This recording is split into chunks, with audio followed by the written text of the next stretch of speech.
Hi guys. So we're gonna get started with One Crazy Summer, but I wanted to kind of recap it.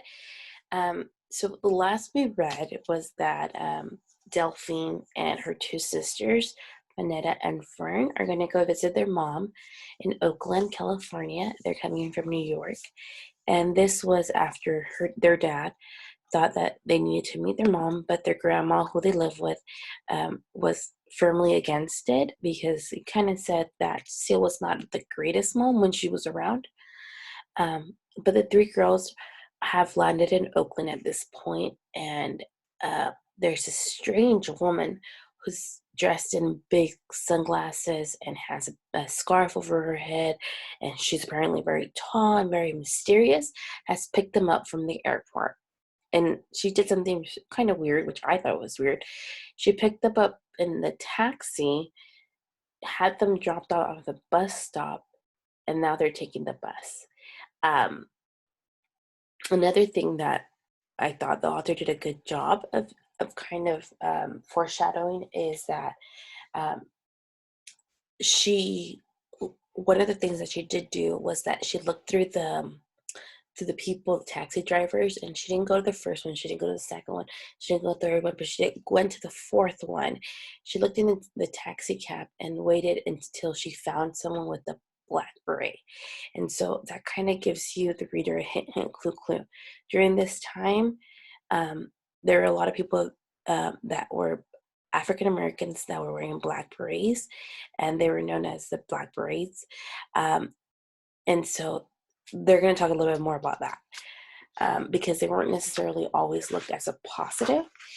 Um, and that might be why she is hiding or trying to hide. Okay, green stucco house. Big Mom Cecile lived on the street. The park bench was her bed. She lived in the hole in the wall. You can't say stuff like that as a kid asking about your mother when it's snowing outside or pouring down rainy. You can't say your mother lives on the street in a hole in the wall, sleeping on a park bench next to the winos. I didn't understand expressions when I was 6, that they were strings of words spoken so often the strings felt slack. Your mother lives on the street in a small hole in the wall, sleeping on a park bench next to winos, sounded exactly as Big Mom said it. When you're 6, you picture your mother living on a black and gray tar full of potholes, broken glass, skid marks, blackened gum, all of that overrun by cars, buses, and trucks. You squeeze your brain one way, your imagination the other way, and see your mother peeking out the holes of crumbling abandoned buildings to stay dry when it snowed or rained. You see your mother sleeping her splintering park benches stained with pigeon poop and a small toothless wino sleeping with her. When you're 6, you wonder why your mother would rather live in the street in a hole in a wall and sleep in the park bench next to winos that live with you.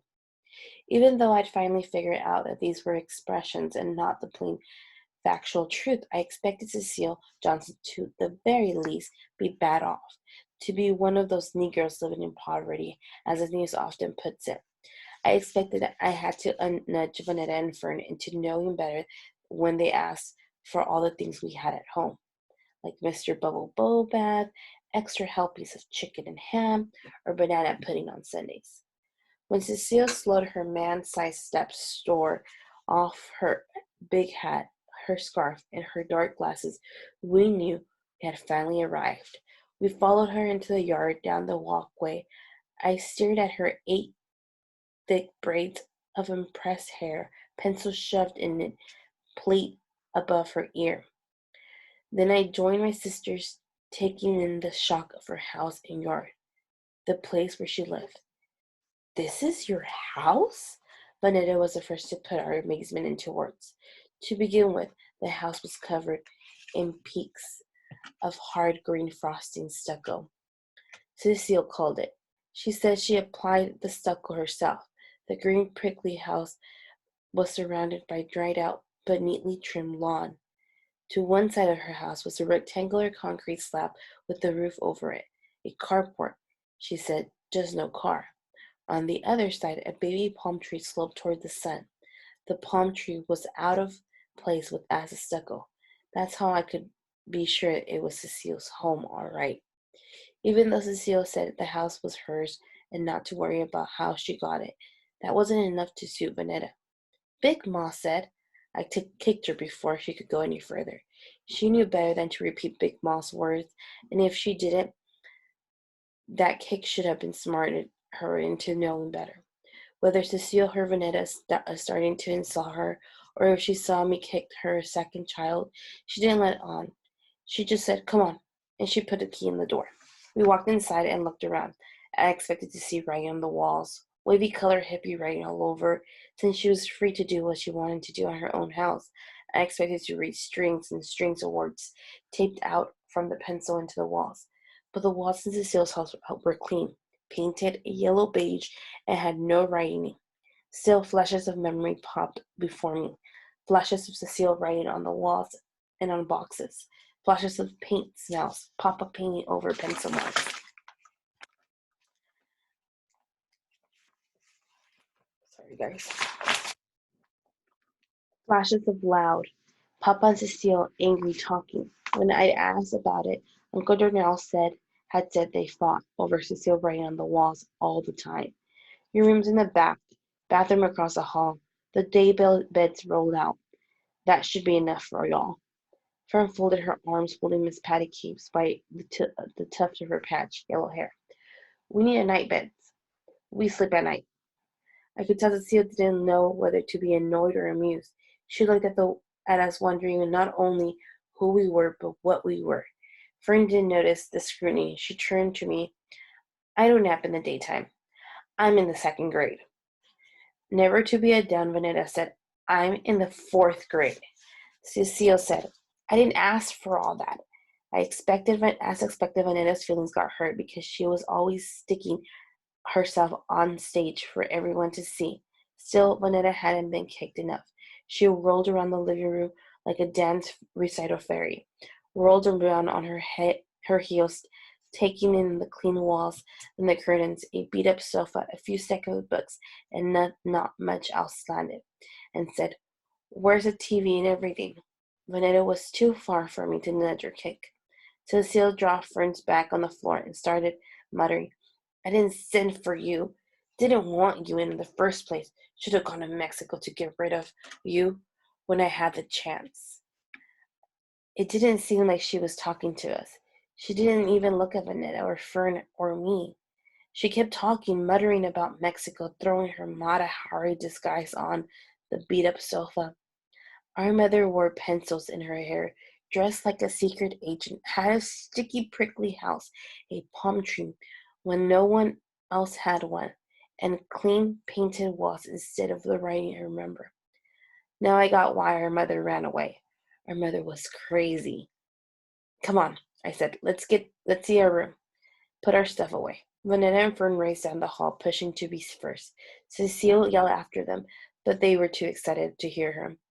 I came in after them, a bed with brass headboard and arm rails, blue cover, a dresser, a gooseneck floor lamp, and a glass bowl in the shape of a half moon. It was more furniture than she had in the living room. We can't all fit in one bed, Vanetta said. I raised up the blue cover and found the other bed underneath. Come on, help me pull it up. We latched on and pulled. The bed rolled out into the stair step, and one bed below and another above. I said she should have helped us. Surely should have, Fern said. I sleep on the top, Vanetta called. No, I sleep on the top. Fern did her best, rocking and fly, squirrel leap, arms outstretched to belly onto the bed. Vanetta followed and they rapped into wrestling. I let them. They hadn't had a good fight all day. After 6.5 hours on the plane and keeping up with Cecile, I figured they could use the recreation. Took turns getting the best of each other, but just before crying time set in, I pulled out one other and said, You both sleep on the top. There's enough room. Why do you get a bed all to yourself? Anita cried. You're not that big that you need a bed to yourself. It was big enough to give up a field view of the world on the Boeing 727 and big enough to outsmart my sisters in every turn. You can come down here with me, I said, scooting over so I wasn't claiming the whole bed. I don't care. I'm staying at the top, Vanessa said. Me too. We looked around the silence in the walls, the dressers, the gooseneck's floor lamp with a half-moon glass bowl. It certainly wasn't much. Vanetta wanted to say something. She had that look. Spit it out, Vanetta, I said. Yeah, spit it out, Fern, said. Vanetta cut her eyes toward Fern. To me, she said, Delphine, what we got to do with Mexico? That one had almost thrown me when Cecile said, should have gone to Mexico to get rid of you when I had the chance. I didn't rightfully know what that meant, but I was all my sisters had, so I said, that's where women go who don't want their babies. But why Mexico and not Queens? Fern asked. Because Queens is too close, I said, if I knew. Then I added, showing all my age of wisdom. They buy babies down in Mexico for rich people. They both said, oh. I didn't want to say Big Ma was right. Cecile was no kind of mother. Cecile didn't want us. Cecile was crazy. I didn't have to. Okay, so we're going to stop there. The next one is Mean Lady Mean. So there's a lot of different layers, I think, in Cecile, and I don't think the girls are you just seeing it yet, but I can see why their feelings are hurt, why they feel like Cecile isn't necessarily the best mother. So please take out your Greek Lantern by bio do Ambi Amphi. I have allergies and I keep sniffling. Okay, give me a second. Okay, guys. So I'm not like always. I'm not gonna go over this. You can sort out root words by yourself, but I am going to start on the sentence structures just because I wanted to go over how we're writing our sentences, and we're going to be using the same verbiage that they give us. So the first one says, explain a time when you had an ambivalent feelings about something. And ambivalent means that you're not sure, there's love and hate in that. So I'm going to write, for me, every time that I have kind of ambivalent feelings about something is going to the dentist, because I hate going to the dentist, but I love the feeling that you have after the dentist, like the clean feeling. Like the last time I went, I got a deep clean, which means they numb all your mouth out and they take your gums and they spread, take a little bit off, not off, but they kind of lift your gums up and clean all the way on the bottom of the gums. And I hated it. It hurt so bad, getting numbed and everything. But the weeks afterwards, I could feel air breathing through my teeth. It was amazing. So that's my ambivalent feeling. I hate it, but I also like it. So a time when so I'm going to change this to a time when I had ambivalent feelings about something.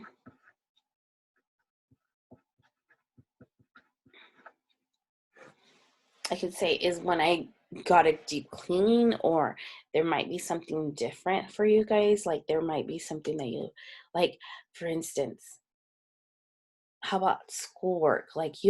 I know some of you guys are love schoolwork, but sometimes there's some things I don't know, Freyer models that you are not necessarily the most fanatic about. There are different things that you could feel ambivalent about. There could be people you feel ambivalent about. There's a love-hate relationship. There's a lot of different things. Sometimes you just a situation might be ambivalent. Maybe going to a birthday party, you want to go to a birthday party, but you don't necessarily want to say hi to everyone at a birthday party. So there might be a hate-love relationship there. Okay, who would you want to share a duplex with? And that's a personal question, kind of you yourself. But a duplex is something that is spread into two, split into two. So I'm just going to write the sentence starter. Someone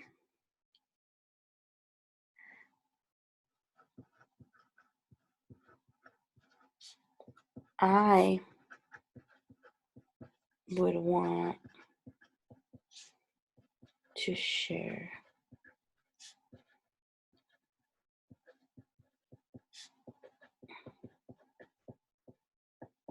with is, okay. Okay, so the next one is write an ambiguous headline, sorry, that can be interpreted in two ways. And ambiguous means that able to understand it in more than one ways, having more than one possible meaning. So that you're not sure if it is, you can basically think about it in two different ways. And then, so what I'm thinking about is homophones and homographs, and sometimes how they sound the same. So people can say, like, for instance, a hair. So I'm thinking about, I don't know why I automatically thought hair. So something regarding hair. So I can say the hair, um, the hair got its, they chopped the hairs. They chopped the hair. But how would that be a headline? Huh. Give me something, guys. I wish you guys were here. That you can interpret it in two ways. I want to hear these, or I want to see these. Comment below if you have one. Describe a tool or gadget that has a dual purpose. And dual means that there's two ways that you can use them. There's basically, you can use a lot of things in different ways. Like, for instance, the broom, you can use it to sweep, you can use it to clean spider webs, you can use it to, I don't know, sword fight with. There's all kinds of things. I don't recommend that, but there's different things you can use. So a tool, I'm going to write about a tool that has a dual purpose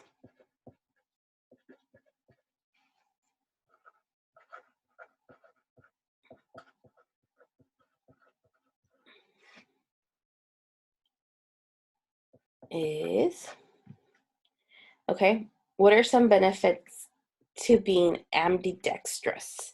Ambidextrous means that you can write with either hand. And so one of the biggest benefits that I can think about is that if you break one, you can always write with the other one. So I've seen like some kiddos like break an arm, and it happens to be the right arm, so they're not able to write. So they have to like relearn how to write with their left, or they have to have someone actually write for them. So one of the benefits, I'm going to write about one,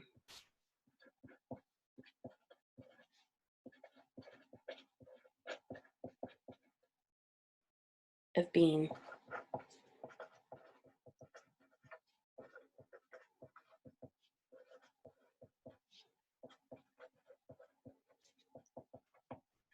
is, and then I'm going to let you finish it up. Okay, guys, that's for ELA.